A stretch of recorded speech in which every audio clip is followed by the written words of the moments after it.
mourn the hate-driven anti-Semitic attack against Jewish people in Bondi, Australia, an attack that tragically took the lives of 15 people at a Hanukkah celebration. Among those 15 was a 10-year-old girl, a rabbi, and a Holocaust survivor who died while shielding his wife from bullets. Acts of hatred and intimidation targeting Jews are not isolated. They are part of a global rise in anti-Semitism. Intimidation and violence meant to silence Jewish communities do not divide us, they unite us, along with our allies, to confront hate and stand stronger together. What we do in these moments matter, and what we do next as a community must reflect unwavering unity and a shared commitment to protect one another from hate and violence, because an attack on one is an attack on all. I now ask that we take a moment of silence for the victims, their families, and all those affected by this tragedy. May their memories forever be a blessing.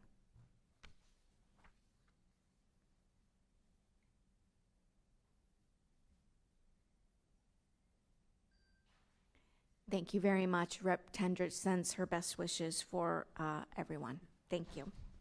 And happy to be here. We are glad to continue the tradition of meeting with our colleagues on the County Commission. We're looking forward to hearing all about your priorities for this upcoming session.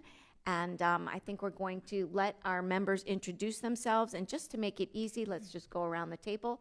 And we'll start with Senator Polsky and any staff you might have. Okay, great. Hi, I'm Tina Polsky. I represent District 30 in Palm Beach. It's just now southern half of Boca Raton. Most of the rest of the district is in Northwest Broward. This is my 8th year here. Hard to believe. Happy to be here. There she is, Shana Cohen, and I saw Savannah Marshall. There she is. And our Robert Mariaja is back in the district, who had a son recently. So very excited for him and his growing family. Thank you. Senator Bernard. Thank you very much, Madam Chair. My name is Mac Bernard, State Senator for District 24.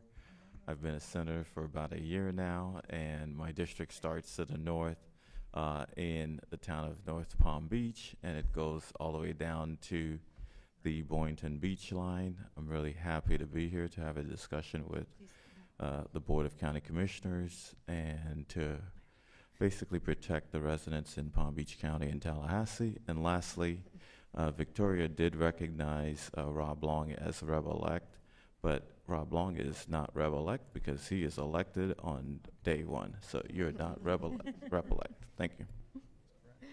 Thank you. Representative Gerwig. Thank you. It's wonderful to be here, 5 minutes from home. Yeah, I know that's not the same for everyone in the room, but it's nice when it happens to you. So I represent District 93. I just finished my first half of the freshman year. So another thing that's confusing is we get 2 years for each level. So just finished my first half of my freshman year and glad to serve. My district is Wellington, a little bit of Green Acres. We kind of divide Green Acres in half with Rep. Tendrich, and some unincorporated Palm Beach County that forms a big triangle. It's a very interesting shaped district. So happy to be here. I do have Reed Ragsdale. Reed, if you could, yes, he's over there working. He loves these meetings because he just spends the whole time on his laptop. I get the most concentrated service out of him during these. So thank you so much. It's a privilege to be here. Thank you. Representative Long. All right. So I just got elected on Tuesday. I represent District 90. I guess I'm a freshman for 3 years, apparently. So I'm learning. You're a red shirt. I'm a red shirt, apparently. Like it or not. So I'm basically filling in for the last year of what would have been the late Joe Casello's final term up there. That's why we had a special election. And so District 90 is made up of Boynton Beach, Delray Beach, Ocean Ridge, Briny Breezes, Gulfstream, and the town of Gulf. And I'm really excited to be here with all of you today. And do you have any staff I here? do. My amazing new legislative aide, not new to this, but new to me, is Christy Fernley, who is here today. Great, thank you. Senator Harrell. Thank you very much. Good morning. It's a delight to be here. I'm Senator Gail Harrell. I represent District 31, and you are actually in my district because we're on the northern side of Palm Beach County, of Southern Boulevard. And it kind of stair steps. I have the northern part of Palm Beach County, as well as all of Martin County, as well as about a third of Palm Beach County. So it's a very large district and incorporates a good chunk of the northern side and western side, including Pahokee. So it's a delight to be here. I have with me my legislative aide, Karen Sweeney, who handles all our policy matters. And then also I have Carrie Lira, who handles all our budget requests. So if you're looking for money, please see Carrie. If you're looking for policy, please see Karen.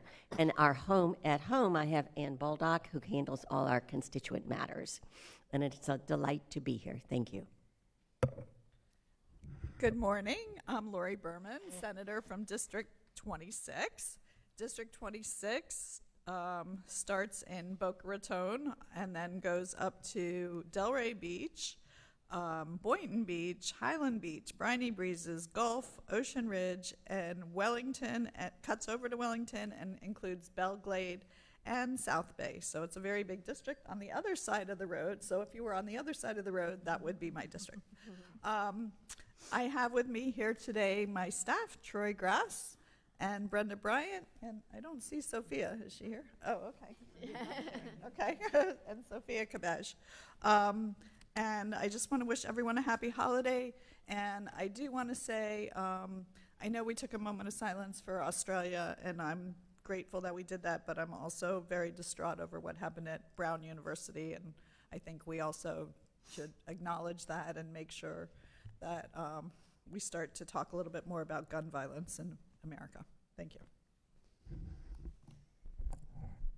Good morning, everyone. I'm Peggy Gossett-Seidman. I represent District 91. It is the southeast corner of our great county, Boca Raton, Highland Beach, and the southwest county pocket specifically. I like to say I represent the people and the fish because I keep running a lot of water projects and water bills. So we'll keep on with that. And it's a pleasure to serve the people and work with my colleagues, many of whom I've known over a decade. Thank you for having me here. Oh, my aides, sorry, I cannot forget my terrific aides, Logan Slaughter and Isabel Baldour in the back, far back. Terrific aides, and I appreciate all they do. Thank you. Good morning. I'm Kelly Skidmore. I represent District 92, which is unincorporated parts of Palm Beach County in Boca Raton, Delray Beach, and Boynton Beach, so no municipalities. Again, it's a delight to be here. Today, Amy Chamberlain from my office is here, and Gwen Gonzalez is at home with her son who has the flu.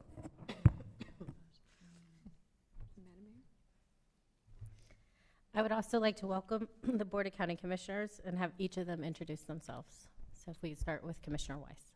Good morning. I'm Greg Weiss. I have the pleasure of serving as County Commissioner for District 2. District 2 is the northwest part of the city of West Palm Beach, all the way through downtown, and then we go south into Lake Worth Beach and a chunk of Boynton Beach.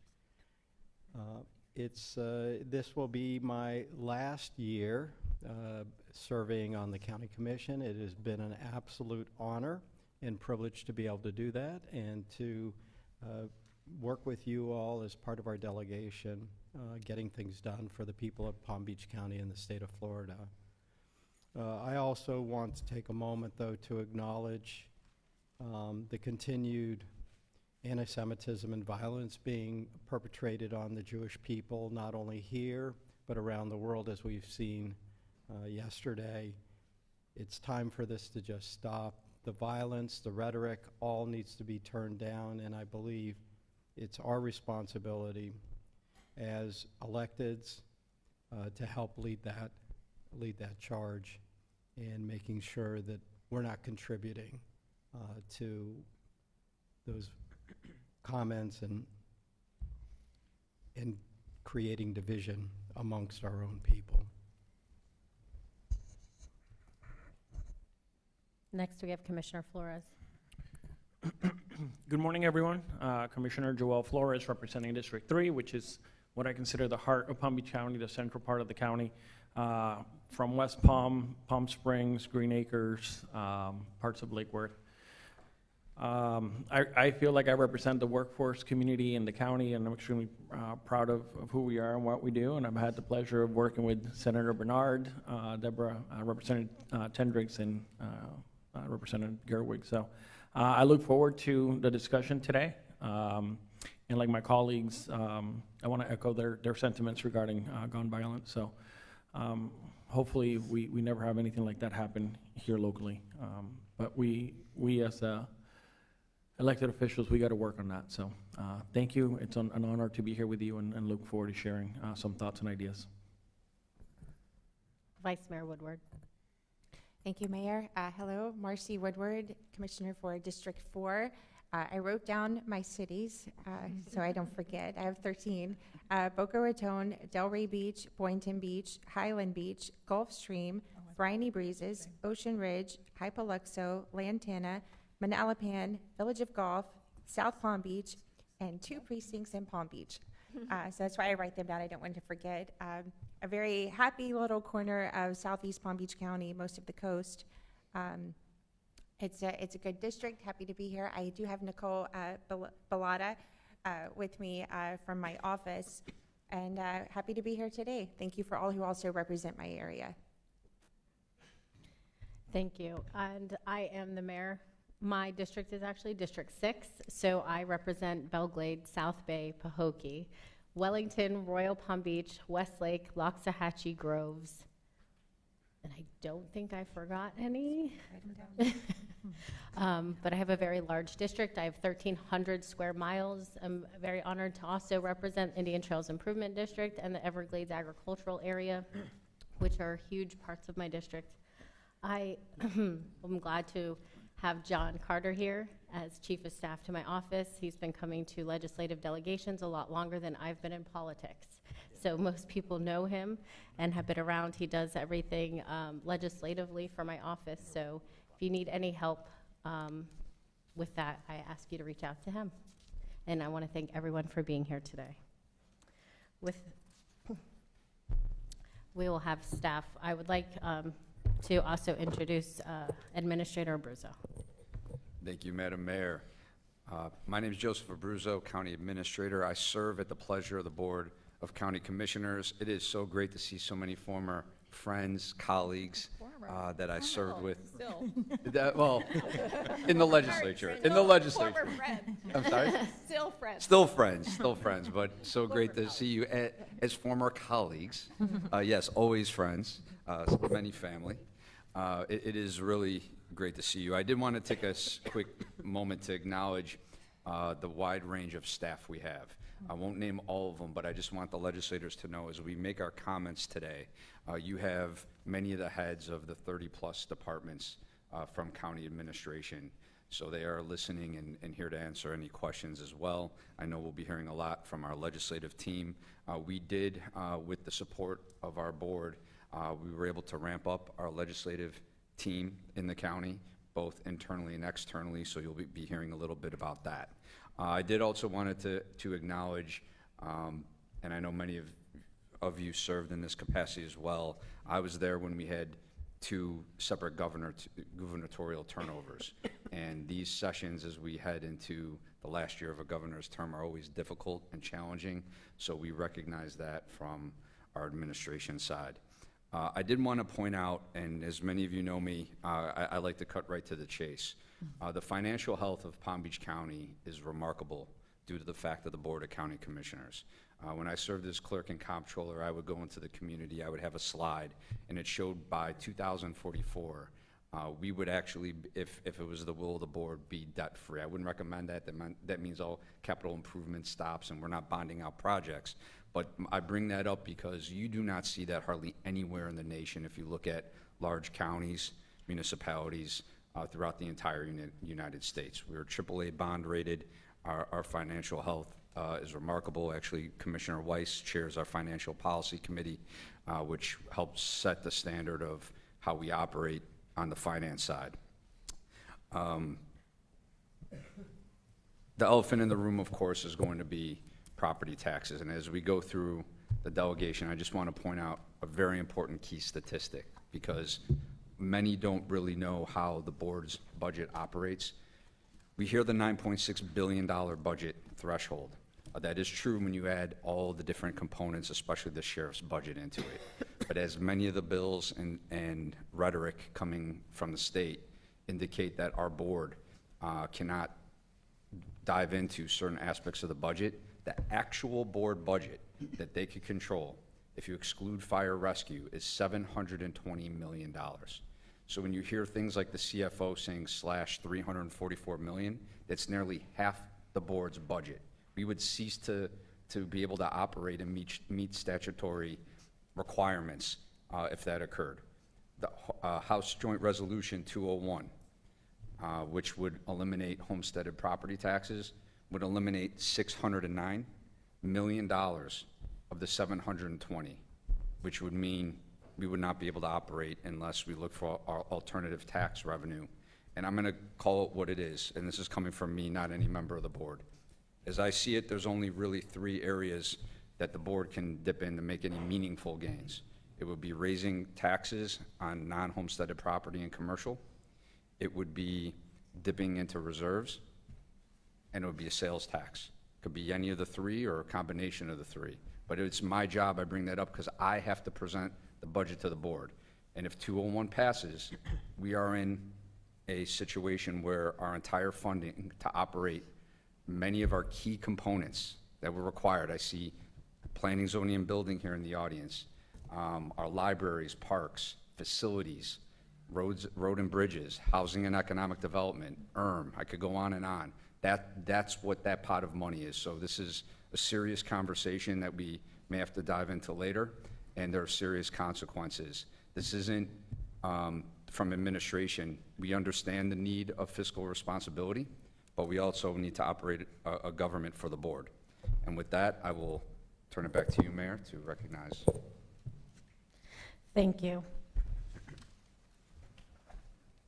Next, we will move on to Deputy, he changed all the names on us, so I'm still getting used to the new ones. Chief Deputy County Administrator Todd Von Laren.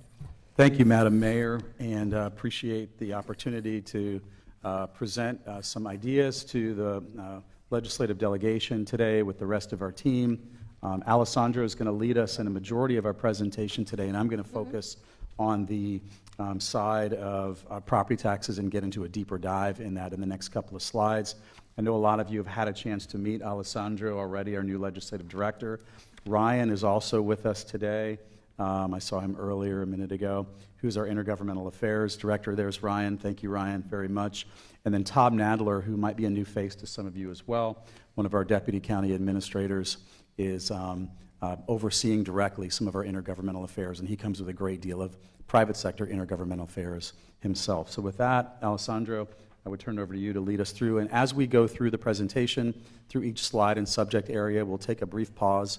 If there's any questions or comments from any of the legislators or commissioners, we'll kind of take it that way as we go through, and that might help flow some of the discussion a little bit better in those specific areas. So thank you, Madam Mayor. Alessandro. Good morning, commissioners, members of the legislative delegation. Proud to welcome you to Palm Beach State College, Loxahatchee Grove campus to have a discussion of the 2026 legislative agenda for Palm Beach County. We'll start with our housing and economic development section. As we know, in 2021, we initially passed the Live Local Act. It was Senator President Kathleen Pasadomo's priority coming out of the COVID pandemic. We expect a Live Local iteration of the legislation to come back this legislative session, followed by Representative Redondo in the House and Senator Calatayud in the Senate. We'll closely monitor any changes that are proposed in the Live Local Act this session. As you may know, my former boss, Representative Vicky Lopez, was the sponsor in the House, and I'm proud to have worked on that piece of legislation. Our next piece of legislation is SB 664 that was filed by Senator Bernard, who worked alongside Representative Tendrich last legislative session on this piece of legislation, prohibiting mid-year rent increases on taxpayer-funded units. And these are leases that are 13 or months more, prohibiting mid-year rent increases, pricing out the tenants that receive taxpayer-funded units whether it's federal, state, or local, and we are advocating for that piece of legislation as well this session. And finally, in the Housing and Economic Development section, we have County Road 880. This is the 18-mile stretch of road out west, the farm market road, very vital for our farmers that are losing yield, and we have a lot of demucking under the road that we have to repave and reconstruct the road completely. This legislative session, Rural Renaissance Package, has been refiled, SB 250, by Senator Simon, and is now ready for consideration on the Senate floor with the county incentive grant program language that was included in last year's iteration of the Rural Renaissance Package. In addition, we do have a direct appropriations for the replacement of the C-51 and the Sam Center Road bridges, sponsored by Senator Harrell and Representative Gerwig, to address the reconstruction of County Road 880. I'm open to comments or questions, or we can move on. Yes. Senator Bernard. Thank you very much, Madam Mayor. Just on the County Road 880 part, and last week that was the bill was heard in the Appropriations Committee. So very happy with the work that Palm Beach County is doing to try to make sure that State Road 880 is to be funded, and also I want to thank the mayor for working so hard on this issue, because that's so important for the western part of Palm Beach County. Thank you. I will add that we are also working with our lobby team to include the county incentive grant program language in the DOT package, as we don't want to put all of our eggs in one basket. We'll start with Senator Harrell, you're recognized. Thank you. I just want to follow a little up on 880, County Road 880. Last year, as you know, it was in the package, the Rural Renaissance Package, and it just passed the Large Appropriations Committee this past week when we were in Tallahassee, and I specifically asked, would 880 be eligible for both the specific funding that we have in the for the bridge replacement, and also be within 880, but also be eligible for SCOP funding. And that's usually for counties, small counties that are fiscally constrained. And of course, Palm Beach is neither small nor fiscally constrained.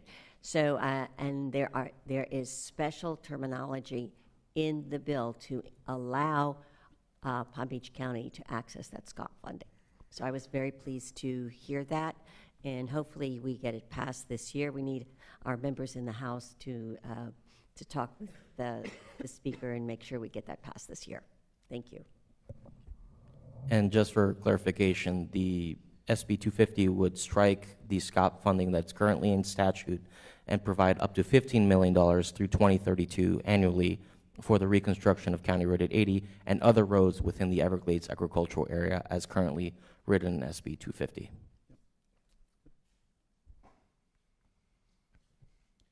Moving on to the healthcare silo of our legislative priorities. First, we have our local bill sponsored by Representative Gerwig. This is HB 4033. So in Palm Beach County, we are licensed our child care facilities through DOH, and 63 of other counties it is through DCF. And this bill would align with DCF's maximum capacity requirements for child care facilities. Next, we are supportive of increased funding for our transportation disadvantage funding with our Palm Tran department, providing services to our vulnerable population here in Palm Beach County, as well as increased funding and protections for our vulnerable population of adults and students with disabilities. In addition, we are supportive of our state attorney's glitch legislation this legislative session on sober homes. Thank you, Senator Harrell, for your sponsorship of that bill and many years of work on that good piece of legislation. And finally, we are supportive of a public records exemption for a medical examiner. This is HB 21, followed by Representative Kendall, and SB 258, sponsored by Senator Burgess. And I'm open it up to comments and questions.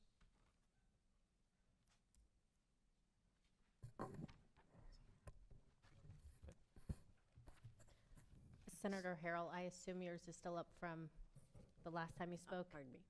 Thank you. Please So, proceed. Madam Mayor and delegation members, for the next few slides, we really want to dive in deep on the issue of property taxes. First off, I wanted to thank Chair Toby Oberdorf. He came and spent about 3 hours with our Board of County Commissioners, Chair of the House Property Tax Committee, to really dive into both the bills that are pending through the legislature, as well as have a better understanding of how we budget locally. We're going to talk a little bit about that in the next couple of slides, but first, just wanted to share a few things. As we are looking at the bills, and we'll dive into the 8 bills and specifically the 4 that have moved through 2 committees already. I know that Senator Bernard, we've had an opportunity to engage with him as well and share back and forth on conversations and discussions about his legislation in the Senate, which in some cases mirrors some of what we see in the House, but just with some different nuances and specifics that he's added to those. But as we have that conversation of property taxes, the issue of unfunded mandates is one that continues to come up fairly repetitively. When we testified before the House Select Committee, we shared with them a list of close to $50 million in unfunded mandates that the legislature imposes on us today that are part of our budget. We have several bills that are still pending out there today. So, for example, issues about local government business taxes and the inability to be able to collect those kinds of taxes, the issue of certain delays in permits and putting restrictions on local governments. All of those come with some finance and some financial amount of money. So as you are reviewing and looking at these bills and unfunded mandates come along, please keep that in mind as how that fits into the bigger puzzle of our county's budget. Also, our tourist development taxes as well. We've listed a few bills. There's a slight typo. SB 444 is actually, we meant to put 446. 444 actually is requiring instruction in cursive writing. So my 5-year-old daughter and I this past week, we were going over our letters with each other, and I was writing them out. And she said, "Daddy, you should take a lesson in cursive writing." So I would just say if you can expand that to adults and not children on that bill, I would be much more preferable.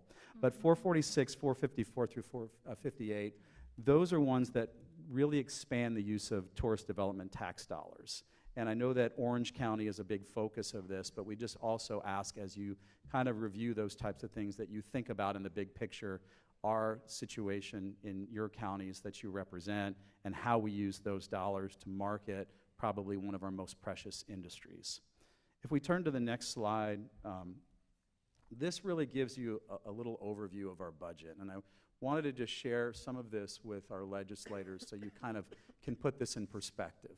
So if you look at the side that deals where the larger blue is, where it says fund balance of $4.4 billion. So that part of that $9.6 billion budget that Administrator Bruzzo talked about includes over $2 million in reserves, and the balance is in our capital program and projects that are currently pending, and we have allocated those dollars going forward. So we've sort of locked that down over our capital program and our reserves. Keep in mind our reserves is about 21% of our budget, just a few percentage less than where the Speaker of the House said we should be, which is at 25%, and that's the goal he's put on the state budget for that. So we are trying to mirror the state in making sure that our reserves are locked down. So those pieces of our budget we hold in a very sacred place to make sure that we keep those intact. Todd, Madam Mayor. When it comes to reserves, and I mentioned the AAA bond rating, there's 3 main credit rating agencies that rate us. And as administrator, I have to present to them every year. It's a full day of presentation. They make the determination if we hold that AAA bond rating. 2 out of the 3, which it's all independent and separately when I present to them, acknowledge that we were right at the median, right in the perfect spot to maintain that AAA bond rating, and they highly recommended we do not move off of where we are with the reserves that we have. Todd? So, Excuse me, Todd. yes, ma'am. Could we explain for the purposes of the public what that AAA bond rating does and how much it saves us? Because there have been some conversations that we shouldn't have to keep so much in reserves and we're not saving that much in interest on the bonds regardless of how large our reserves are. So if we could cover that a little bit, it would be great. Thank you, Madam Mayor. When we talk about the AAA bond rating, it supports our community through a variety of ways. First of all, when we bond projects, all the advancement that we see in the county, we are getting the best interest rate possible for a government entity, which means it costs the taxpayer less. If we were to lose that AAA bond rating and go down to A++ or AA, we would have to pay more for projects, meaning more taxpayer dollars. On the investment income, we're making over $250 million a year on investment. A lot of that has to do with the fact of our financial health. So we will not earn interest the way that we are if we fell below that AAA bond rating. It is the benchmark for the financial health that the Board of County Commissioners, all of them up here, have put us in. We are the best of the best when it comes to our financial health. So it is very important we maintain that AAA bond rating, or projects will cost more, will be earning less, and it will put us behind the 8 ball. Thank you, Madam Mayor. Thank you. And for anyone who would like those exact numbers, please just reach out and request them, and we'll send them to you. I have a question. Oh, excuse me, Representative Gerwig, you're recognized. Thank you. And I think it's important to address the question of why do we need bonds if we have reserves and we can loan ourselves the money. The point of having a bond is you're charging your current residents for that service. If you self-fund things and you don't use bonds, you're actually charging people who aren't going to realize the benefit of that item you're bonding. So I think that's an important discussion. People have always asked us, well, why do you bond things in the first place if you have the ability to fund things differently? And that's the reason. So I think it's a good thing to address. Thank you. Madam Mayor. Please. Thank you. Also, keeping the reserves healthy, we have been told by our federal partners, if hurricanes hit, which obviously they will, FEMA's not in the position to help as much as they did in the past. So we have to keep our liquidity, meaning our cash, available. So it's both a protective measure that we could fund certain things. As mentioned, and I know Chief Deputy Administrator Von Laren will go through it in a little bit more detail, but if one of these bills passes, there might be a short-term funding gap when I look at our budget that we may have to dip into some of our reserves to help fund county departments that we never should have to. So there is an unknown. Thank you, Madam Mayor. Commissioner Flores, you're recognized. Yeah, Administrator Abruzzo, that's actually what I wanted to touch on is when you look at this, it looks like we have over $2 billion in reserves, but can you actually explain that in a little bit more detail as to how that's distributed, why it's so high, and what's really under our control, and how that impacts our bonding, our ability to get bonds at a AAA rating? Thank you, Commissioner Flores. So when you look at our overall holdings of our reserves, certain pots of that money, make a long story short, are funded by certain departments that the board cannot dip into, meaning, for instance, the airport or water utilities. They're not paid for by ad valorem, but their excess and reserves are held in that same pot when you look at this chart. To simplify it, and Commissioner Flores is right on, the actual board reserves of the departments that they fund is $406 million. So it is nowhere near what you look at as we dive into these pieces of legislation that cut our budget. So the board has about a little over $400 million in reserves. So, Madam Mayor, digging into... Excuse me, I'm sorry. Todd. Senator Berman. Thank you very much, Madam Mayor. Could you explain, so we just saw an article in the newspaper last week that there is a question of whether Palm Beach County will be able to continue to invest in Israel bonds. And I understand part of it has to do with the liquidity because the bonds are often 2 to 3 years. Could you explain where that money, is that Israel bond money considered part of the reserves? And could you elaborate a little bit more about what the situation is with that? Thank you, Madam Mayor. Please. Thank you, Senator Berman. So yes, it is considered part of the reserves. So the reserve pot is a little tricky in interest of time. as money comes in, certain money gets put into allocations that may move in and out of reserves. It's a full day operation at the clerk. There's actually a department that's moving around money all day. But I want to address the heart of your question. When we buy Israel bonds, and any government entity buys Israel bonds at this point, 50% has to be purchased, it's mandatory, in 2 years, and the other 50% into 3 years. Everything that we look at from the bills pending, the 2-year would be okay, because the way that it would take effect, the board wouldn't be hit with their budget until that 3rd year. But that means the board, with the leadership, as you're well aware, we're the largest holder of Israel bonds in the world. The cap was just temporarily raised. Our holdings, if all stays as planned, will be at over $1 billion. So you see how that can affect if the board budget was completely annihilated and we had to take a look at reserves, especially in a short-term gap situation. So going back to it, 50% 2 years, 50% 3 years. I'm pleased to announce we've made some great gains with Israel Bond. Commissioner Weiss, who is chair of our policy committee and speaking with Israel Bonds along with myself, they have agreed to waive the cap. We would be the first in the nation to allow 100% of our bonds to be purchased at a 2-year period for that liquidity. So we haven't got anything in writing yet, but that is the conversations that we've been having, and if that holds, we're going to be in great shape for liquidity, and it wouldn't affect that. As well as, again, I don't want to state until we get it, but under Commissioner Weiss's leadership, in the conversations with Israel Bonds, we may even be getting a better interest rate. So we're in a good position to continue our relationship if all holds, and we'll be making those announcements as soon as we put pen to paper. Thank you. Commissioner Woodward, are you recognized?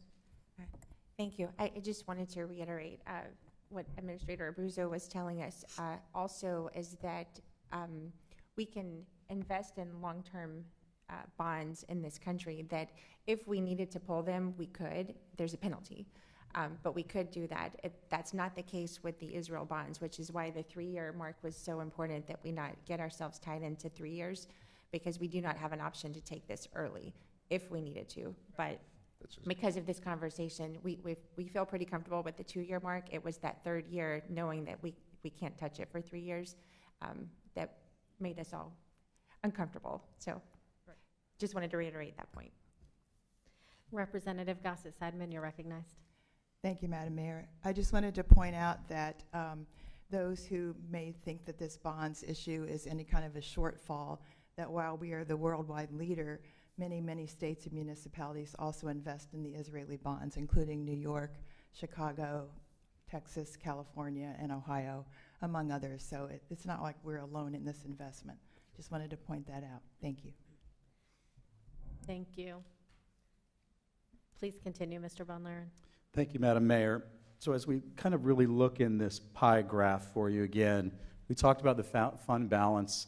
The interfund transfer that we have, which is the red area there, that's really just money that we move internally inside the county.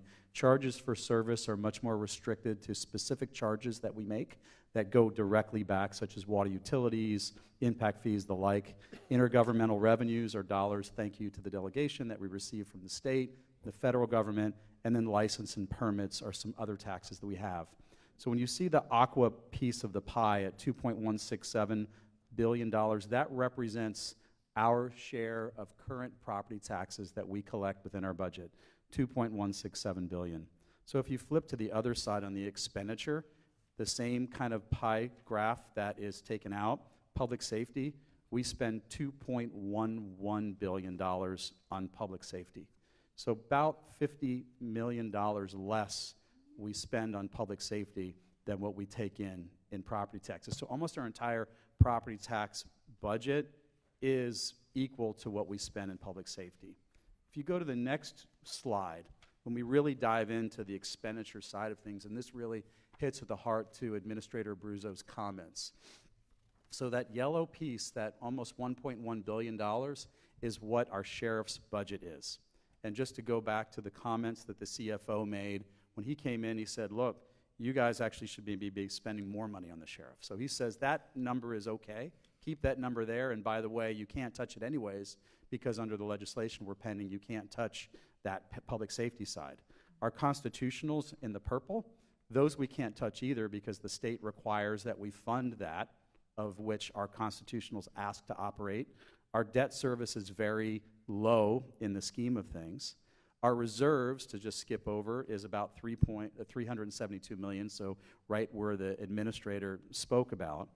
And then when you get to the capital and our BCC departments, that represents that $734 million number that the administrator referred to about what really we have in terms of control of dollars, particularly under the proposals pending in the legislature, of where we could cut and where, if there were $344 million that the CFO said in our budget that we should look to cut, where the board would have to specifically look, because we really can't touch some of the other pieces. It's really more that BCC department of $610 million and the capital of $124 million. Madam Mayor, brief You're comment. recognized. Thank you, Madam Mayor. When Chair Overdorf came to the board meeting, Commissioner Weiss asked him if he disputed any of these numbers, and he said he did not. He said he doesn't envy our job and my job, but he did not dispute these numbers whatsoever. Thank you, Madam Mayor. Thank you. Please proceed. Actually, I would like to recognize that Representative Edmonds has joined us. Thank you. And I'm going to turn it over to Vice Chair Skidmore to recognize the electeds in the room. Thank you, Madam Mayor. Just wanted to recognize Erica Whitfield with the Palm Beach County School Board, Jeff Hamara, Mayor of Royal Palm, Roger Mashad, Mayor of Lake Park, and Elizabeth Acamando, sorry for butchering that, Indian Trails Improvement District. Welcome. Thank you. If you'd please proceed, Mr. Von Lehren. Thank you, Madam Mayor.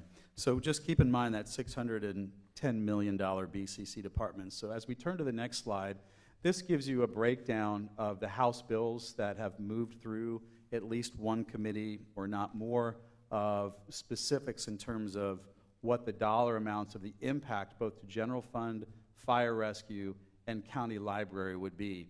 And specifically the four bills that are moving in the House of Representatives right now: HJR 201, which is the non-education, homestead exemption elimination, which is about a $608 million hit to our general fund, $208 million to fire rescue, and $44 million to our county library. If that passed, it would essentially be equivalent to what our board spends on the 30-plus other departments that we fund outside of public safety today. Can I ask a quick question on that? Please, Representative Gerwig, you're recognized. Before you go on, Mr. Von Lehren, is anything in these HJRs, any of them, precluding you from raising taxes on businesses and non-homesteaded properties? Because when I see this breakdown of what you're suggesting would have to come out, is anything that we are proposing stopping this from being shifted to some other area? So, You're recognized, Mr. Von Lehren. Madam Mayor, Representative Gerwig, there are restrictions in state law or constitution today that say how fast the valuation of non-homesteaded property can progress. So you have caps in terms of that as well. 10%? It's 10% today in the Constitution. Homestead is 3% or CPI, non-homestead is 10%. There are pieces of legislation that are pending as well that may adjust some of those kinds of things in terms of a 3-year average, because one of these bills represents a 3-year average when it comes to homestead and non-homesteaded. So instead of 3% a year or 10% a year, it would be 3% over 3 years or 10% over 3 years. And then there's also other restrictions that exist in terms of our Board of County Commissioners, the thresholds of which they need to vote in order to get to rollback, in order to increase taxes to a higher level in terms of majority and supermajority votes. So there are restrictions in terms of how and what we can do in terms of raising some of those revenues as well. So we do have our hands tied in a number of different areas. No. Thank you. Commissioner Woodward, you're recognized. Thank you. Just to clarify, for us, when we are voting on our millage, there's two different parts of property taxes. The appraisal, which is the 10% that he was referring to, right now is 3% for homestead, 10%. That's based on the value that the property appraiser can increase to us. That we have, that's baked in with our Save Our Homes. The millage is what we, as the Board of County Commissioners, actually vote on. And that also has a cap as well, well, as of right now, because we have to have a supermajority vote, but even that is only, I want to say, like 1.5 points for, if like, because I think last year we had the option, we voted at 4.5, but the most we could have gone to was like 4.9, wasn't it? It is. Excuse me, are you referring to the rollback rate? Well, there's a rollback rate, there's a rollback rate, and then there's also a max increase that's millage. So it's not, Save Our Homes is separate, that's based on the appraisal on what someone's going to be taxed, based on what the millage is. We control the millage. So there's two different parts into your property taxes that I think need to be clarified. You're recognized. Yeah, and I'll have Sherry Brown, I know, has got some of those numbers, our OFMB director, so maybe she can share sort of the breakdown of how that works. And obviously, there's a 10 mil cap of what any government entity can levy, and we do have some of our, municipalities that are at or near that cap, as around the state of Florida. I'd like to recognize that Commissioner Sachs has joined us while we wait for Sherry. Thank you. There is a maximum millage rate, and it's a calculation set by the state, and it's based on how much our property values increase and what the Florida personal income increase is. And so for the last few years, we have been just slightly above that maximum millage rate. And so to increase it even more would require a unanimous vote of our board. So we've never had to go there. So we are limited as to how much we could increase our maximum millage rate. Could I ask one clarifying of Sherry? You're recognized. And so for us to, if there were to be a unanimous vote of the board, what is the max that we would be allowed to get to? I didn't Is the bring it with me. I'm Okay. sorry I didn't bring it with me, but it is probably around 4.9, somewhere around there. And I think it was 4 point, because we have to also consider the other taxing districts into that 10%, is that right? This one, no. It's Okay. only with, like our fire rescue that would have to consider, if they wanted to go above where they are, they have to look at the city's millage rates also, because the cities would be capped at the 10 mills. Okay, I just wanted it to be clear that the 10% that's part of the Save Our Homes, that's an annual increase, that's the Right. most, the appraisal can go up. That Right. has nothing to do with the millage. The millage is what we actually vote on. Correct. And that still has a formula dictated by the state. Correct. Okay, thank you. Commissioner Weiss, you're recognized. Yeah, and thank you. Thanks for clarifying that. I guess, and to Representative Gerwig, in answering, I think your question is really theoretically almost doubling the millage rate on our non-homesteaded properties. If you wanted to continue to try and fund, and again, they make up, about 60% of our overall budget, but that includes our renters, as well as our commercial properties, and they would bear the brunt of this. And so if you were going to try and hold harmless, yeah, you would be close to doubling their millage rate. And which we could do with a unanimous vote. Mr. Von Laren. So, Madam Mayor, just to kind of conclude this particular slide and then open it back up to conversation for you, HDR 205 is a piece of legislation on over 65. Excuse me, Mr. Von Laren, I did not see Commissioner Flores's. No, You're I just recognized. wanted to echo Commissioner Weiss's comments. A large component of our residents are renters. So if we increase or almost double the millage rate for non-homesteaded properties, we are really going to have a major impact on affordability of our residents, and we're struggling with that as it is. So increasing the millage on non-homesteaded, it's almost a non-starter. I mean, people are struggling out there to find affordable housing. The inventory is lacking. 2 years ago, Senator Bernard led a charge to pass a bond to create more inventory. And that inventory, I think we're around 7,000 units that we are sort of compiled so far. And it's not nearly enough, which, by the way, the bulk of this, we've had this conversation time and time again at the county. I think 3/4 have been allocated towards rental, and we're trying to create some for sale properties.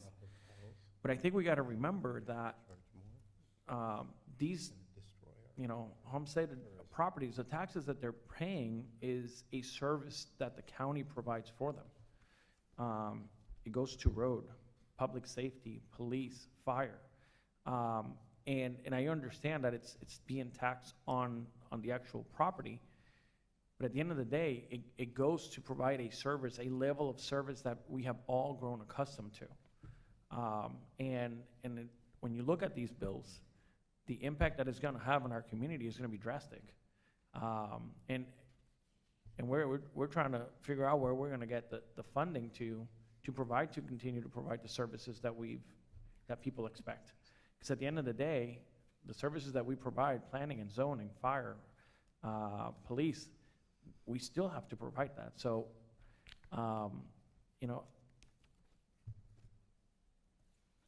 I really don't know where the funding is going to come from if this is cut, because it is going to have a major impact in our community, and I think people are not realizing what this is really going to do to their daily life. Thank you.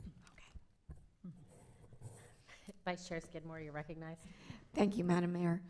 Todd, has the county evaluated the average savings that a homesteaded property owner could expect, minus schools, public safety, fire, and mandates, so that the part that you're left with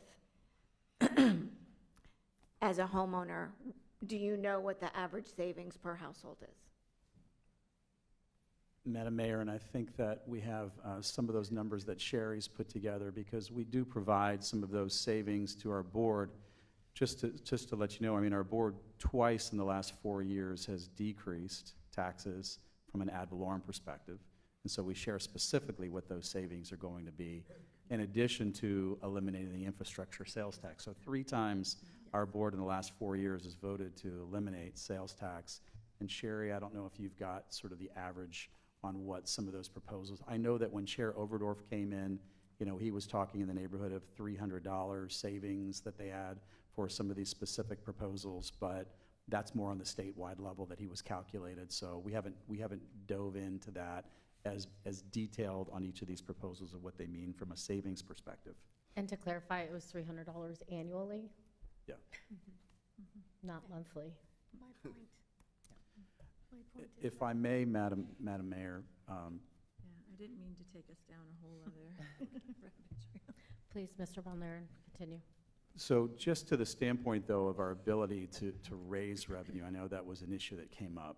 And Chair Overdorf shared with us, the Florida Handbook for Local Government Taxes, which we know very well. And there are some opportunities in that handbook for us to levy taxes. But I can tell you that our county, for the most part, when it comes to gas tax, we're maxed out, as most counties are on gas tax. We just finished or completing the infrastructure surtax.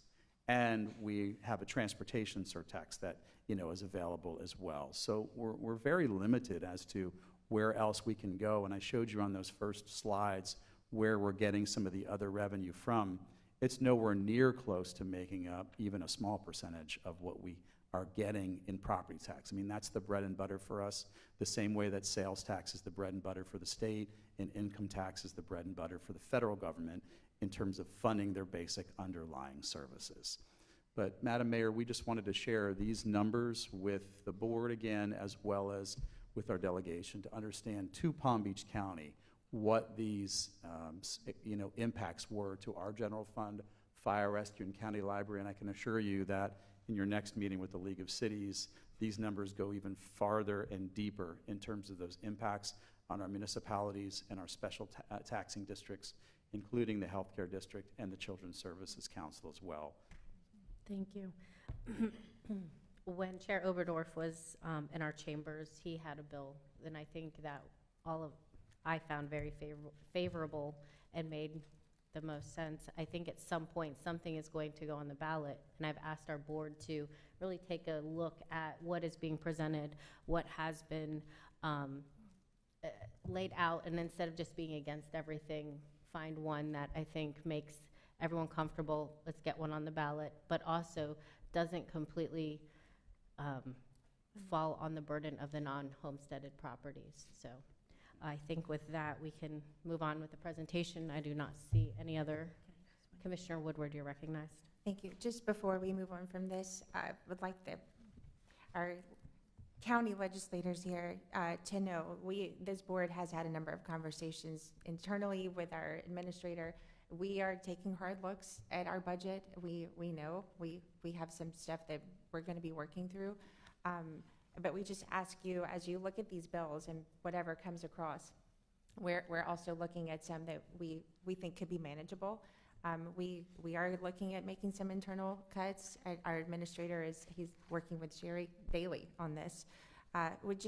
My ask of you is, when you look at these bills, to consider not looking at a redistribution, which is what a lot of this feels like. It's not so much a tax cut. It's, you just can't take it from here, find a different place. And it was somewhat disturbing when Representative was with us, mentioning a 300-page document of all the other ways that we can raise revenues. And it's like, so we're just taking it from different pots. And my ask of you is just to help us find a way, and however this bakes out, we know that you're gonna need to probably put something on the ballot. The voters want it. They very much do. We know that. Just help us find a way to do it where we're not having to go back and take it out of every other pocket that the voters own, because they're just looking for some relief. It's on us to get into the weeds, and I know you've started this conversation, and it's a big one. This is a big deal, and you're going to be putting something on the ballot. And whatever you put, I'm asking you just to help us consider not having to come back and tell us, okay, you have this 300-page document filled with user fees and other taxes and other ways of getting that money from the same people. It's a big ask, but this is a big deal. You're talking about changing the Constitution of Florida here with this. You're changing how local governments, and you'll talk to the League of Cities, it's going to be the same. But we do understand you're going to have to put something. So we just ask you, please consider the needs that we do have to pay for, and what the residents, what the services, and you all live here with us, so you want these same services too, and we hear you. I just thank you for all the time you're going to put into this. I really appreciate it. Administrator Bruzzo, you're recognized. Thank you, Madam Mayor. A brief point. With property taxes, those who pay federal income taxes, they're able to itemize on a line item their property tax and reduce it from their federal property taxes. For instance, homeowners insurance rates, if those were to come down, they are not able to be itemized. So property taxes is a way that our residents can get a tax relief, unlike other items that you are working on. Thank you, Madam Mayor. Senator Polsky, you're recognized.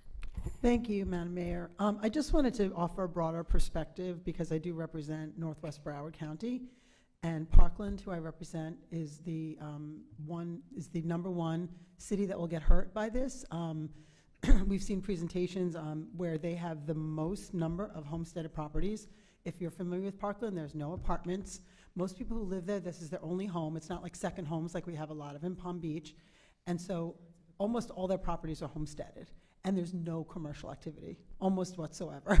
So they have nowhere to go. And so please bear in mind, especially to the representatives who will be voting on these before the Senate gets them, that there are communities that will really suffer because they have nowhere else to turn for those kinds of taxes to keep the city up. I mean, it's a beautiful city for a reason, and there'd be no money left for them. So, please keep a perspective on all kinds of cities. Some of them are very different from each other. Thank you.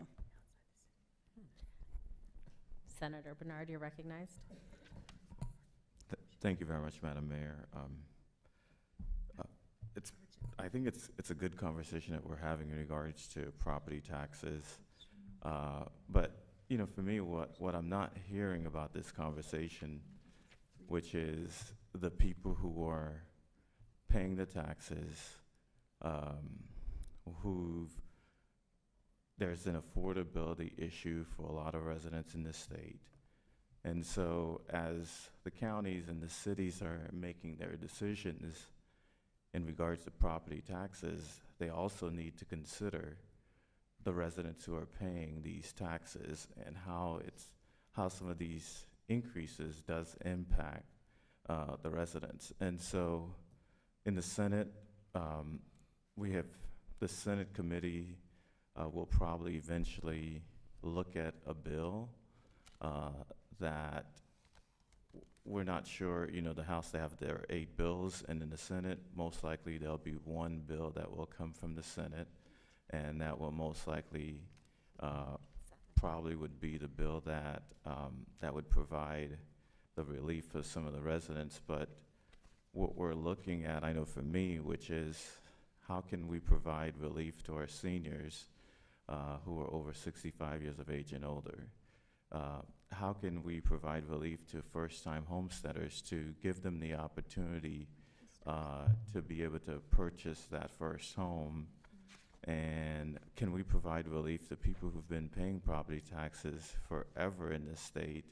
And can we provide some caps and some reliefs for them in the future?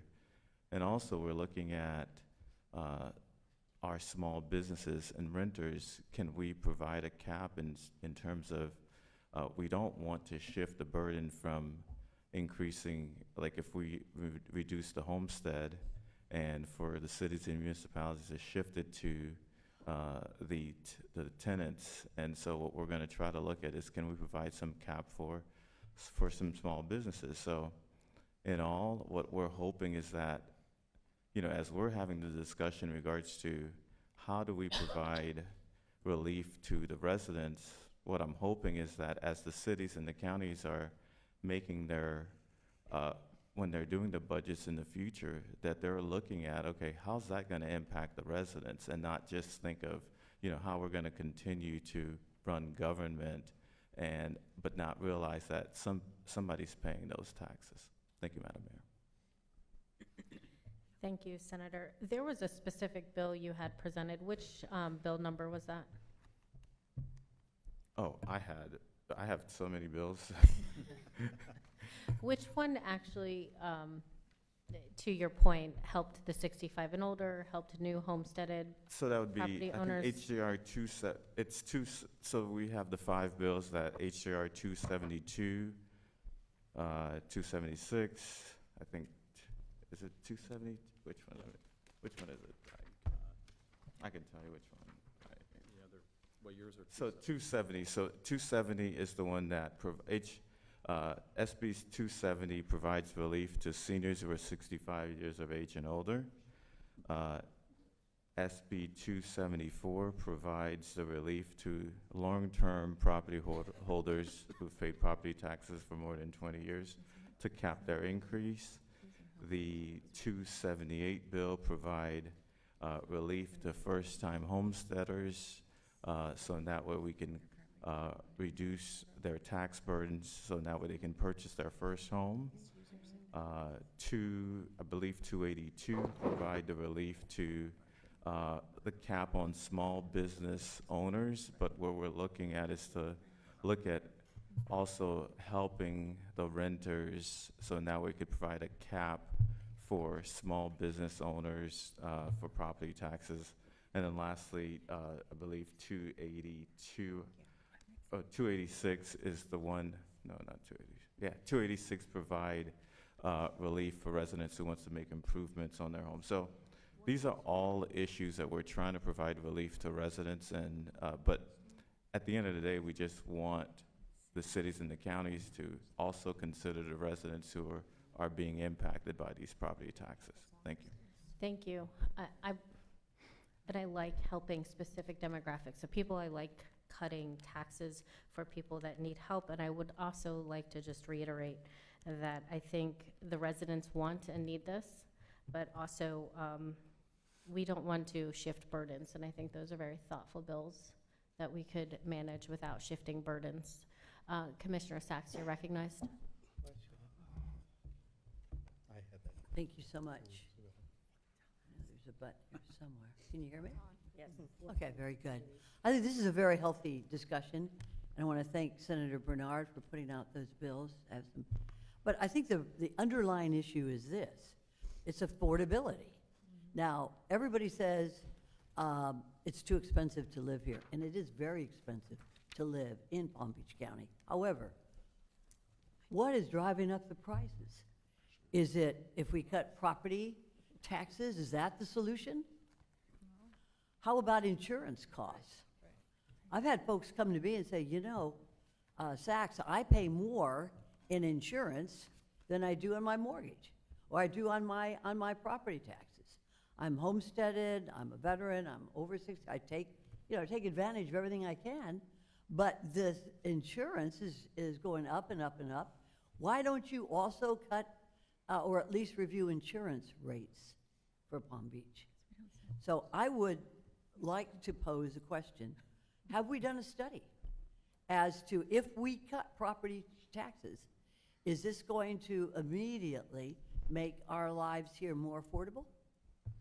Or if we cut property taxes and review insurance, property insurance, would that also make our lives here more affordable? I think that has there been, Madam Mayor, a study done as to what we can do as government, as public servants, to make life more affordable here in Palm Beach County? No, I am not aware of a study. We have looked at numbers internally, but I do not believe we have enough time prior to session starting to do a study. Yeah, of course, because we're already in committee week. So has the state done a study as to the viability of cutting property taxes, and then that way our lives here would be so much better? And I'm looking at our legislators here. Is there a state study? Vice Chair Skidmore, you're recognized. Thank you, Madam Mayor, and thank you, Commissioner Sachs, for the question. No, a study has not been done, and I will also add that all of the joint resolutions that are being proposed do not have a plan associated with them. So whatever does make it on the ballot, the implementing bill will be created after the fact. So we don't know even what the impact will be on a particular joint resolution. So those are some of the current concerns that many of us have, that not only has there not been a study, there is no plan. And a plan, a goal without a plan is a wish. Right, and if I may, Madam Mayor, are we going to, is the whole scope of this conversation today with everybody here, which is a great idea, by the way, is this to get a caucus position? Is there going to be a Palm Beach County Legislative Caucus position on the issues of exactly what, I won't call you Senator, Representative Skidmore is talking about, or are we just going to go our little ways and continue to discuss this? Is there any type of legislative caucus position on this?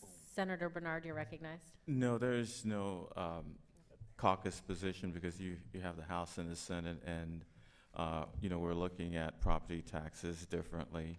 But Representative Skidmore and I, we have an insurance bill that we're both running that Representative Skidmore can bring to you. But in regards to Representative Skidmore did mention that they, in the House bills, they do not have any of the implementing bills. So when the residents vote on it, then the legislature would come back. But what we did, I know with my bills, were what we did was we did put the implementing bills, so to say exactly how these bills would be implemented if the residents pass those bills. And so, but in all, what I know for me in regards to looking at property taxes, we're going to try to look at it holistically to see can we provide relief. If we can, then we will try. But if not, after looking at everything, if not, then we may say we're not going to do anything. But at least we believe that it's important to have this conversation, and where the House is moving in one direction and the Senate will move in a completely different direction. I would just suggest, Madam Mayor, in closing, that possibly our legislative delegation could review what is in the best interest for the residents of Palm Beach County and discuss the possibility of having a Palm Beach County resolution that every member of the House and the Senate, I mean, we're talking House and the Senate for this county, to come out and say, maybe we need Senator Bernard's position on property taxes. Maybe we need to do a deep study as to what would make our lives and our constituents' lives more affordable here. But in Palm Beach County, this is the position that our legislators will take. Thank you. Thank you. Representative, excuse me, Administrator Abruzzo. Thank you. Was Representative, Senator, Clerk. Yeah. I say this to that point, Madam Mayor. My comment that I'm about to make, I've actually represented precincts in every one of your districts except for Representative Peggy Gossett-Seidman. Some of your districts, the entire districts, in the 3 seats that I held. And one thing that I know from being in your seats, your districts are the donor counties to the state. What we send up in property taxes and gas taxes, so I say this sincerely. If it is about cutting property taxes and not a bait and switch that you're going to put on our board and on administration to come up with potentially $607 million, actually with fire rescue, over $800 million to fill that gap. Bring back some of that donor money that your districts are spending in sales tax and gas tax, then the board wouldn't have to dig in so deep if any of this passed. Before I conclude my portion of the comment, I did want to make one thing, because I know you'll hear it in Tallahassee, and I know those who are promoting some of these bills will stand up on the floor and talk about the rhetoric that the CFO came down and put upon us a couple weeks ago. That number, the $344 million of fraud, waste, and abuse, is extremely problematic in the way that he presented it. When he said that number, there are no facts, no figures, no examples, nothing. There's nothing that dictates that. And I want to bring to your attention, we have internal auditors. We have external auditors. We have the clerk of the circuit court and comptroller that audits. I was a past chair of JLAC. We provide our auditing to the state every year. They go through it. Our budget is looked at deep. And quite frankly, this was a budget before I came on, and I still take great offense to it, because the way that Sherry Brown, our budget staff, and this board particularly has conducted themselves has been remarkable.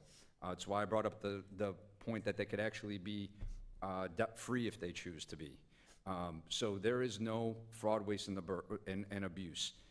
To that effect, I did furnish 2 separate public record requests to the CFO to try to get down how he came up with this number, which at this point, I have to take it as a personal opinion with no facts, data, or science behind it beyond a CPI number that weighs consumer goods, basket items, blue jeans, and such into what our county commission has to fund, which when we look at our costs, concrete, heavy machinery, fleet, government compensation, completely separate from going and buy candy for Halloween or blue jeans. So outside of that retail number, we have no idea where these comments come from. You will hear that on the floor of the House and the Senate. I just want to let you know in your debate, and I know you all want facts, not just hearsay or personal opinions, and I implore you to help in the essence of coming down to these real numbers, that they're not just talking points to sell HJR 201. Thank you, Madam Mayor. Thank you, Administrator. Senator Berman, you're recognized. Thank you, and I know we want to move on, but I do want to go back to the points that were raised by Senator Sachs. We did ask for a study last year to find that information, and the governor vetoed that.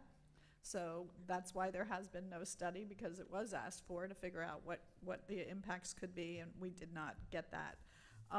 I believe, like you, that there are alternatives available. The House and the Senate Democratic Caucus, in addition to the bill that Senator Bernard and Rep. Skidmore have about trying to have a catastrophic insurance fund to make our property insurance lower, which would definitely affect people's pocketbooks directly. We have a bill that says if you're a first-time home buyer, you don't have to pay documentary stamps taxes, which is different because it doesn't affect you in your services. And I worry very much that all these bills that have been proposed are proposed for property taxes and affect services, whereas there are alternatives that we need to look at where we could make things more affordable for our taxpayers without affecting services. So I don't know if we could all agree on a position, but I think that is something that as we move forward, we as legislators need to think about. What are the alternatives? What can we do to make things more affordable for our citizens without hurting their services?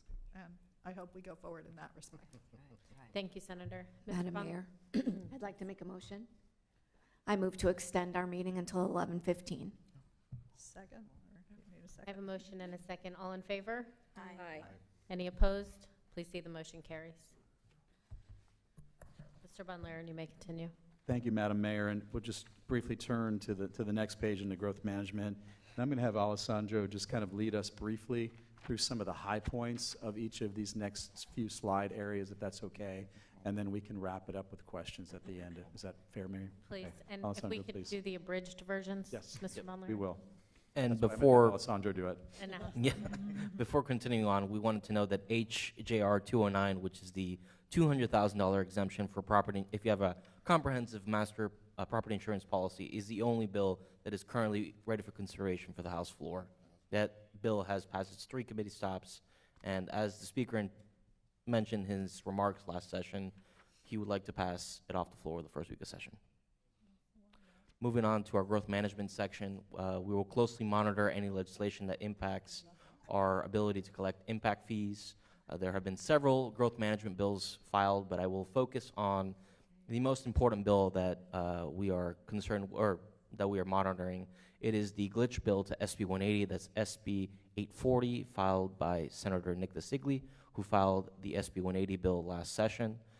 In addition, we are closely monitoring any legislation dealing with transportation infrastructure, as well as the legislative solution to the budget gap that was in the tax package last session that impacted our tri-rural funding. And currently, we are working with our lobby team, as well as Vice Mayor Woodward as chair of SFRTA, to address that issue this legislative session. On the Transportation Networks Company, this is a priority for our Airports Department, where we have fraudulent rideshare drivers scamming our elderly and vulnerable population, and we are working closely with the industry as well as DOT and DFS to include that in one of their packages this session. And finally, we are closely monitoring any legislation that impacts autonomous vehicles. Moving on to our public safety section, we are proud to report that HB 4035, sponsored by Representative Edmonds, has been filed.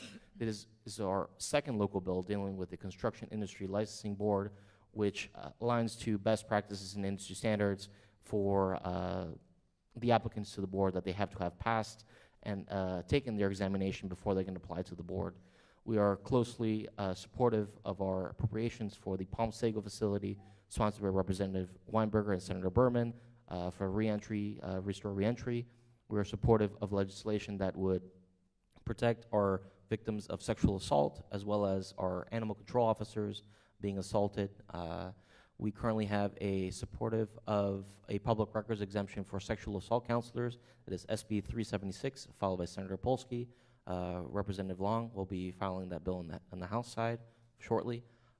We are also supportive of mobile homes and manufactured safety, priority of Commissioner Flores, to protect our vulnerable and our workforce from building and fire safety violations. That is SB 652, followed by Senator Bernard, and Representative Long will be following that in the House shortly. In addition, to protect our elderly population in Palm Beach County, we have a bill to address the local licensure of home caregivers, followed by Senator Harrell, SB 580, and Representative Skidmore, HB 555. And finally, we will closely monitor any bills that impact our ability to regulate vacation rentals. Moving on to the fire rescue section, and I will address that this local bill has not been filed yet and it has not been approved by the delegation yet, but this is a county fire priority where it deals with MSTUs sponsored by Chair Snyder, and this would deal with the taxation that dealing with annexations with municipalities when they annex a unincorporated piece of the county, dealing with the services they provide to the county and the taxations. Finally, we are supportive of the urban search and rescue designation for Palm Beach Fire.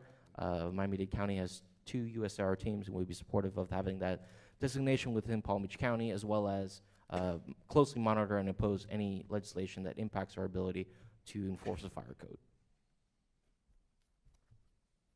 In the criminal justice section, we are supportive of funding for reconstructing the Palm Beach County Juvenile Detention Center, as well as legislation that would support our vulnerable foster kids aging out of foster care, as well as legislation that would protect our driver safety, and as well as our law enforcement that being contaminated their blood for immediately testing of their blood. In the local government section, we are closely monitoring any legislation that impacts annexation as well as local preference. The Sovereign Immunity Bill does not currently have a Senate sponsor, but is ready for consideration on the House floor, and that is HB 145, followed by Rep. McFarland, and that, unlike last year's iteration of this legislation, it would increase the caps from 200,000 to 500,000 to 600,000. It is a more scaled version of last year's iteration, but we are still currently opposed to that legislation. In the building code section, Senator Osgood has filed a bill dealing with condominiums and structural integrity reserve studies. We are closely monitoring any legislation that impacts property insurance, as well as we are supportive of a public records exemption for county administrators. That is HB 263 and SB 830, followed by Representative Rizzo and Senator Leek, as well as we are supportive of moving the election of constitutional officers from presidential election years to gubernatorial election years. We are supportive of our stakeholders and their appropriations and their priorities through the Early Learning Coalition, the school district, FAU, the libraries, as well as Palm Beach State College. In our environment silo, we are supportive of funding for alternative water supply, as well as our beach and inlet management. We have currently 30.7 in requests and the $35 million local match, as well as legislation that would support for the expansion of reclaimed water, for derelict vessels, for septic sewer to conversion. Our biggest 2 priorities are our appropriations for the Lake Worth Lagoon Initiative and the Loxahatchee River Preservation Initiative, and I'll dive deep into the sponsors in a bit. We covered our 2 local bills. We have Representative Gerwig carrying our HB 433, our child care capacity bill, aligning with DCF's current maximum capacity requirements, as well as Representative Edmonds' Construction Industry Licensing Board bill that aligns with best professional standards in the industry and reduces administrative workload for the Construction Industry Licensing Board. And finally, in our appropriations, the red appropriations are new appropriations. The County Road C51 Sam Center Road replacement, followed by Senator Harrell and Senator and Representative Gerwig, our downtown West Palm Beach signalization upgrades, followed by Senator Bernard and Chair Snyder. Australian Avenue, followed by Senator Bernard and Chair Snyder. Our Central County Sport Fieldhouse, followed by Senator Bernard and Representative Gerwig. Our 2 water treatment plans to address PFAS water quality. Water treatment plant number 8, followed by Representative Weinberger and Senator Berman. Our water treatment plant number 2, followed by Senator Bernard and Representative Gerwig. Our Lantana Airport Road and Woodway and drainage improvements, followed by Representative Tendrich and Senator Bernard. Our Murakami Museum and Japanese Garden, followed by Senator Senator Berman and Representative Skidmore. Our Peanut Island Historic Restoration, followed by Chair Snyder and Senator Bernard. Our Palm Beach County Youth Shelter and Medical Respite Expansion, followed by Senator Harrell and Chair Snyder. Our Burt Aronson Cross-Country Improvements, followed by Senator Polsky and Rep. Skidmore. Our Restore Reentry, followed by Representative Weinberger and Senator Berman. Our Fire Rescue Water Vehicles, followed by Senator Berman and Rep. Weinberger. And finally, our Ocean Inlet Park Pedestrian Safety Improvements, followed by Rep. Gossett-Seidman and Senator Berman. And finally, our water projects. All of the Lake Worth Lagoon Initiative projects are filed by Senator Bernard, and our Loxahatchee River Preservation initiatives are filed on the Senate side by Senator Harrell.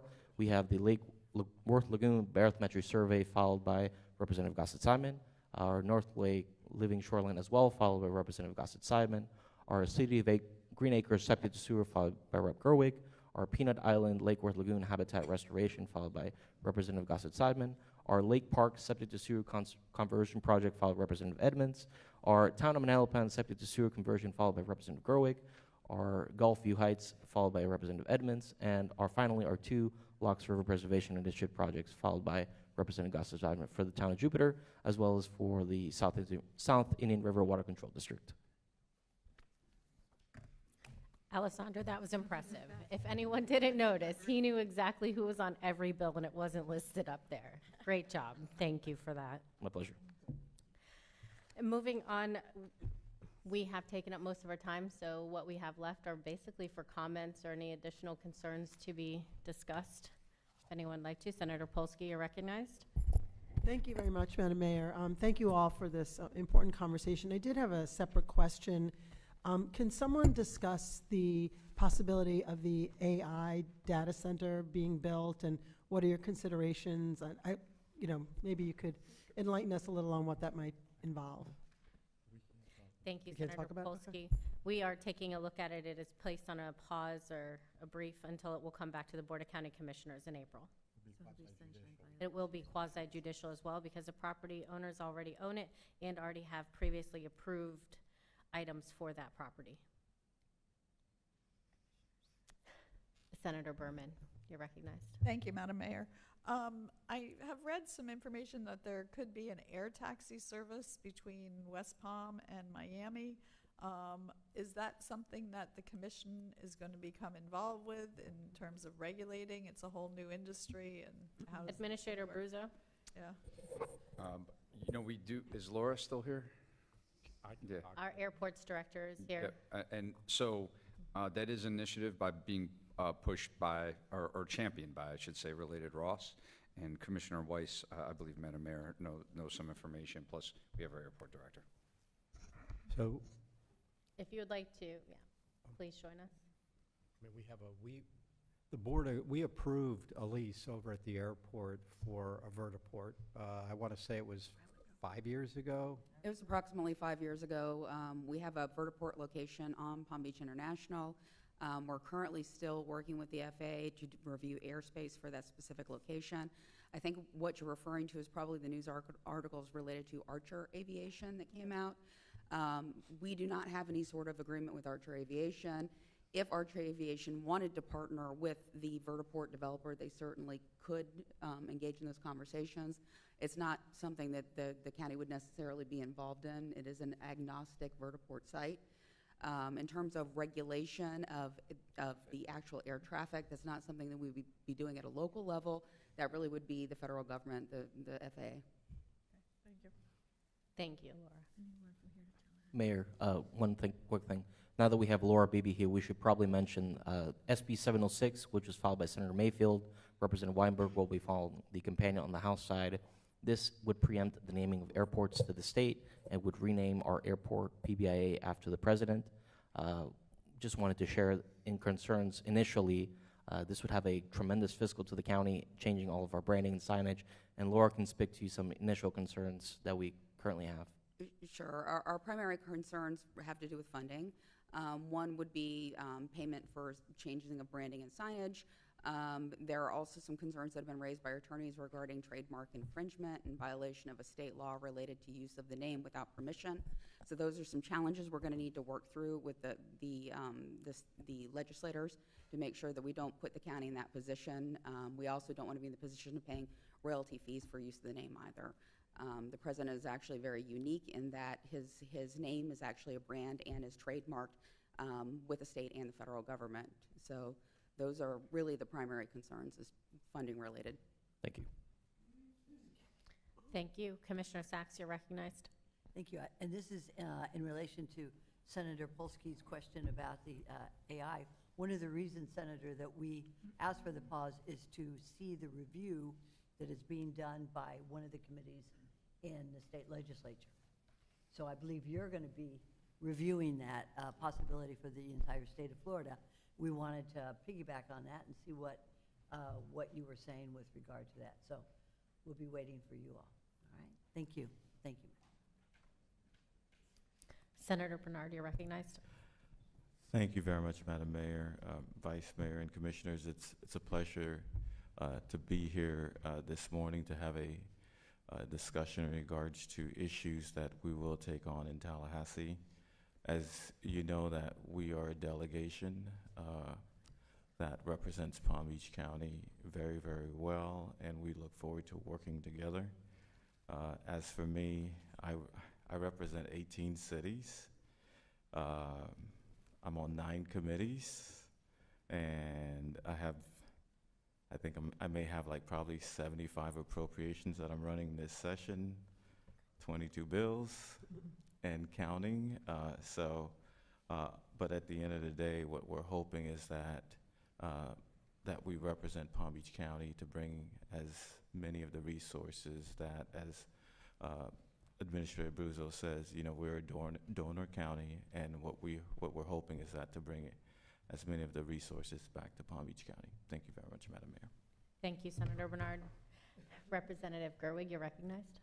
I'll go quickly on this one. I just want to thank Palm Beach State College for the use of this facility. I know we did it at the beginning, but it's such a benefit to the area that I want to make sure that you look around while you're here and see the improvements they've made. It's going to provide services for dental health to the area in a much more comprehensive way. So thank you to Palm Beach State College. And thank you for those comments.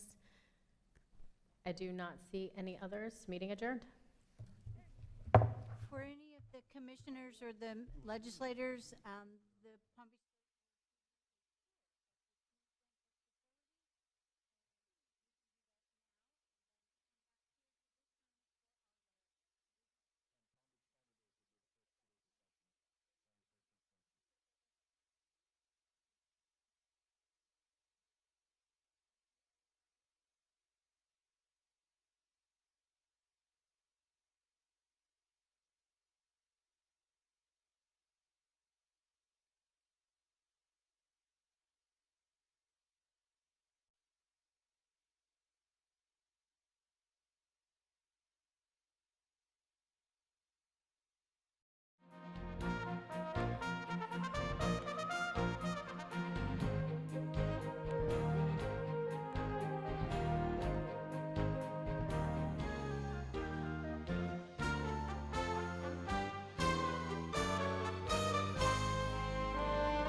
It's all of our responsibility to keep the place we live in clean and beautiful. We can all help 1 mile at a time with the Adopt a Road program. Your community group or business picks up to 3 areas you are interested in adopting. We will provide your group with training, safety equipment, and trash bags. It's as simple as picking up litter at least 4 times per year for a 2-year period. As a thank you, you will be recognized with a sign letting everyone know your group is doing their part to keep Palm Beach County beautiful. Please note we will not list logos, phone numbers, or web addresses on the sign. For-profit groups will be charged a $200 fee to help offset the cost of the program, while nonprofit groups